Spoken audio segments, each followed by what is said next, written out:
Dhurandhar cinema హిందీలో చూడ్డానికి తెలుగులో చూడ్డానికి మధ్య తేడా ఎంతుంటుందో నేను మీకు చిన్న చిన్న ఎగ్జాంపుల్స్ ద్వారా ఇక్కడ అర్థం చేయించే ప్రయత్నం చేస్తాను.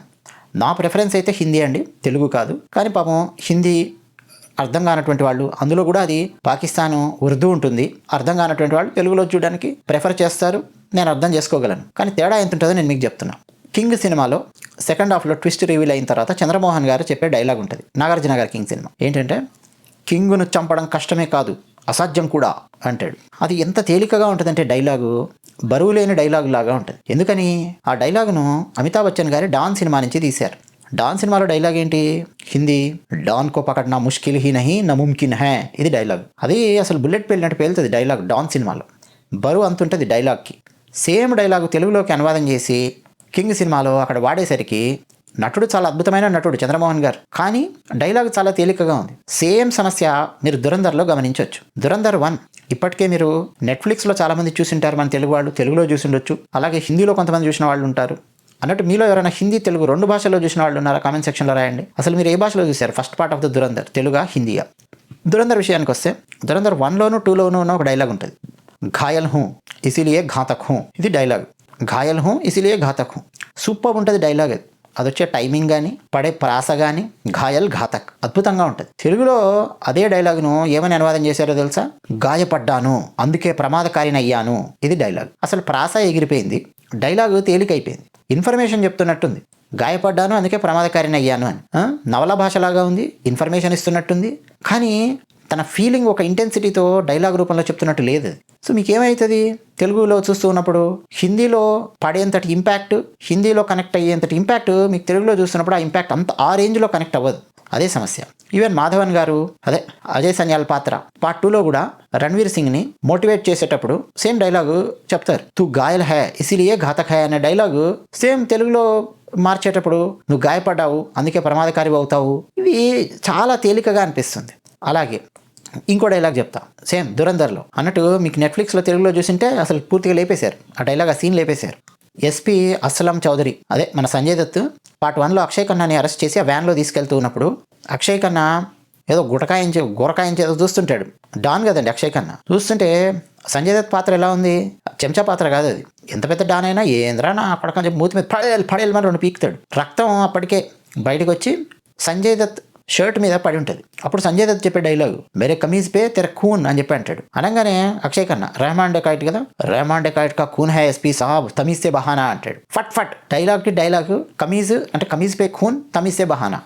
ప్రాస అద్భుతంగా ఉంటుంది, డైలాగులో పంచ్ ఉంటుంది. ప్రాసతో పాటు ఒక స్వాగ్తో చెప్పాల్సినటువంటి న్యాచురల్ ఫ్లో. తెలుగులో వచ్చేవరకు ఏమవుతుంది అదే డైలాగు, అరే నీ రక్తం నా చొక్కా మీద అన్నాడు అనుకోండి, వెంటనే అతను ఎదురుగా ఏమంటాడు? రెహమాన్ డెకాయిట్, ఇది రెహమాన్ డెకాయిట్ రక్తం ఎస్పీ సాబ్, దాన్ని గౌరవప్రదంగా ప్రవహించనివ్వండి అన్నాడు అనుకోండి. పదాలు మంచివే తెలుగులో, కానీ వ్యాసం రాయడానికి బాగా పనికొస్తాయి, అవి నవలు రాస్తే అందులో బాగా పనికొస్తాయి. కానీ అది డైలాగ్ రూపంలోకి వచ్చినప్పుడు బాగుండదు. రెహమాన్ డెకాయిట్ రక్తం సాబ్, దాన్ని గౌరవప్రదంగా ప్రవహించనివ్వండి అంటే పంచ్ ఎక్కడుంది అందులో? ఇదే సమస్య అనమాట అనువాదం లోపల. డబ్బింగ్ సినిమాలు చూస్తున్నప్పుడు చాలా సందర్భాలలో మనం ఇలాంటి సమస్య ఫేస్ చేస్తాం.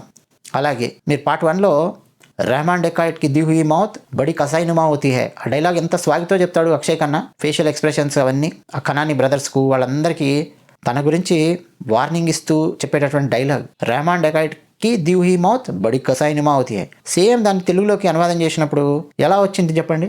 రెహమాన్ డెకాయిట్ ఇచ్చే చావు చాలా భయంకరంగా ఉంటుంది. ఈ టైప్లో వస్తుంది. కానీ హిందీలో ఉన్నటువంటి పంచ్ పడట్లేదు. ఆ ఫేషియల్ ఎక్స్ప్రెషన్స్కు, ఆ స్వాగ్కు కావాల్సినంత అద్భుతంగా అనువాదం కానీ ఆ డైలాగ్ కానీ పడడం లేదు. అదే సమస్య వస్తుంది. అలాగే పార్ట్ 1లో సంజయ్ దత్ చెప్పే డైలాగు హీరోకు, హీరో మామ జమీల్కు ఇద్దరికి కలిపి చెప్పే డైలాగు, అగర్ మేరే సాత్ దగాబాజీ కీనా తో మర్నే సే పహలే తుజే రణవా బనా దూంగా ఆర్ తుజే ఘస్సీ అని చెప్పి అంటాడు. ఈ డైలాగు తెలుగులో హిందీలో చెప్తే వింటున్నప్పుడు అందరం నవ్వుతాం, ప్రతి ఒక్కరికి నవ్వు వస్తుంది. అసలు థియేటర్ మొత్తం నవ్వులు అనమాట. సంజయ్ దత్ వీళ్ళిద్దరికి వార్నింగ్ ఇస్తూ చెప్పే డైలాగ్ మీకు తెలుగులో చెప్పేసరికి ఏమైంది? నన్ను గనక ఒకవేళ మోసం చేశారా, సో మిమ్మల్ని చంపడం కంటే ముందు జమీల్ సాబ్ నిన్ను భార్య లేని వాడిని చేస్తాను, నిన్ను నపుంసకుణ్ణి చేస్తాను అంటాడు హీరోని చూసి. ఆ డైలాగు చాలా తేలికగా ఉంటుంది. రణవా అనే పదానికి మీనింగ్ ఏంటి? మామూలుగా విడోయర్ అని చెప్పి అర్థం. తెలుగులో విడో అనే పదానికి స్లాంగ్లో ఒక పదం ఉంది, మీ అందరికీ తెలుసు, ఎం అనే అక్షరంతో ఉపయోగిస్తుంటారు. నేను ఉపయోగించడానికి ఇష్టపడను, కానీ ఆ పదం వాడుతుంటారు మీకు తెలుసు. అలాగే హిందీలో కూడా ఓ పదం ఉంటుంది విడోకి, విధవకి. అలాగే భార్య చనిపోయిన వానికి ఉపయోగించేటటువంటి పదం ఒకటి ఉంటుంది, రణవా అని చెప్పి అంటారు.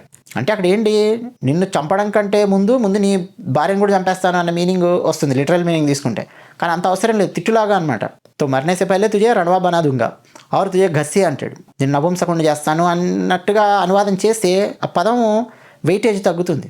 అందుకే ధురంధర్ సినిమా హిందీలో చూసిన వాళ్ళు ఎంత ఎంజాయ్ చేస్తారో, అంటే హిందీ భాష వచ్చి లేదా ఉర్దూ భాష వచ్చి ఆ పంచెస్ ఎంత అద్భుతంగా ఎంజాయ్ చేస్తారో అంతగా తెలుగులో చూసే ప్రేక్షకులు ఎంజాయ్ చేయలేరు. అఫ్ కోర్స్ సినిమాలో చాలా కంటెంట్ ఉంది, అద్భుతంగా ఉంది, కేక పుట్టించే సీన్స్ ఉన్నాయి, దడ పుట్టించే యాక్షన్ సీక్వెన్సెస్ ఉన్నాయి, స్క్రీన్ ప్లే ఉంది, దేశభక్తి ఉంది, అన్నీ ఉన్నాయి, ఎంజాయ్ చేస్తారు. కానీ ఆ ఎంజాయ్ చేయడంలో తీవ్రత ఉంటుంది చూసారా, ఇంపాక్ట్ అంటాం. ఆ ఇంపాక్ట్ మీ ఎంజాయ్మెంట్లో ఇంపాక్ట్ కొంచెం తగ్గుతుంది మీరు తెలుగులో చూస్తున్నప్పుడు. హిందీలో చూస్తున్నప్పుడు వచ్చేంతటి ఇంపాక్ట్, ఆ ఎంజాయ్మెంట్ అంత రాదు, కొంచెం తగ్గుతుంది, డైల్యూట్ అయిపోతుంది. అందువల్ల కూడా కొంతమంది తెలుగులో చూసేవాళ్ళు ఆ పార్ట్ 1 చూసి వచ్చినటువంటి వాళ్ళు నెట్ఫ్లిక్స్లో చూశాక ఏముంది సినిమా, దీని పెద్ద హైప్ ఇచ్చారు, ఇదంతా లేదేంది అని చెప్పి ఒకరిద్దరు కామెంట్ సెక్షన్లో రాయడం కూడా నేను గమనించాను.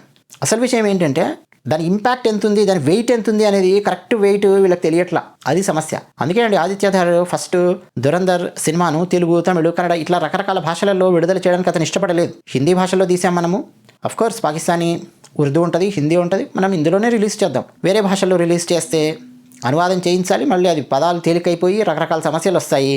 ఎందుకు ఆ గోల, 4 డబ్బులు తక్కువ వచ్చినా పర్వాలేదు, ఏం పర్లేదు అని చెప్పి హిందీలో రిలీజ్ చేశాడు.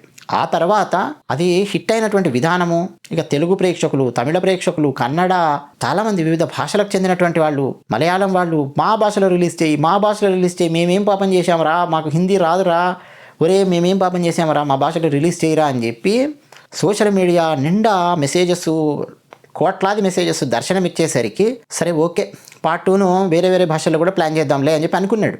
నిజానికి అతనికి ఇష్టం లేదు, హిందీ అండ్ ఉర్దూ ఎందులో ఉందో అందులోనే చూడాలి అన్నది అతని ఇంటెన్షన్. నెట్ఫ్లిక్స్లోకి ఇచ్చేటప్పుడు అంటారా, నెట్ఫ్లిక్స్లో ఈ మధ్య ఎక్కడో యూఎస్ఏలో ఇంగ్లీష్లో తీసేవి, కొరియాలో తీసేవి అవి కూడా తెలుగు అనువాదం చేసి వదులుతూ ఉన్నారు కదా, అమెజాన్ ప్రైమ్లో, నెట్ఫ్లిక్స్లో. సో అలా నెట్ఫ్లిక్స్కి ఇచ్చినప్పుడు మాత్రం తెలుగు అనువాదము, తమిళ అనువాదం, మలయాళము, కన్నడ ఇవన్నీ చేయించి రిలీజ్ చేశారు. బట్ నిజంగా మీరు ఎంజాయ్ చేయాలి పూర్తిగా అనుకుంటే హిందీ ఆర్ ఉర్దూలో ఉన్న సినిమానే చూడాలి. అఫ్కోర్స్ అది వెళ్ళి ఆ పదాలు అర్థం కాక, అసలు ఏమీ అర్థం కాక ఇబ్బంది పడ్డారనుకోండి, ఒక 90% సినిమా అర్థం కావట్లేదు, ఎందుకు వచ్చామరా బాబు అన్న ఫీలింగ్ వస్తే మళ్ళీ అదొక పెద్ద ప్రమాదం. అందుకని తెలుగులోనే చూడాలి ఖచ్చితంగా అనుకునేవాళ్ళు తెలుగులో చూడండి. కానీ ఒక విషయాన్ని గుర్తించండి, తెలుగులో కంటే ఒరిజినల్గా ఉన్నటువంటి హిందీ అండ్ ఉర్దూలో పడినటువంటి పదాలు, ఆ భాషా భావము చాలా రెట్లు అద్భుతంగా ఉంది అన్న పాయింట్ ఒకటి మీరు గుర్తిస్తే చాలు, మీకు నచ్చినటువంటి భాషలో మీరు చూడండి, అదే విషయం.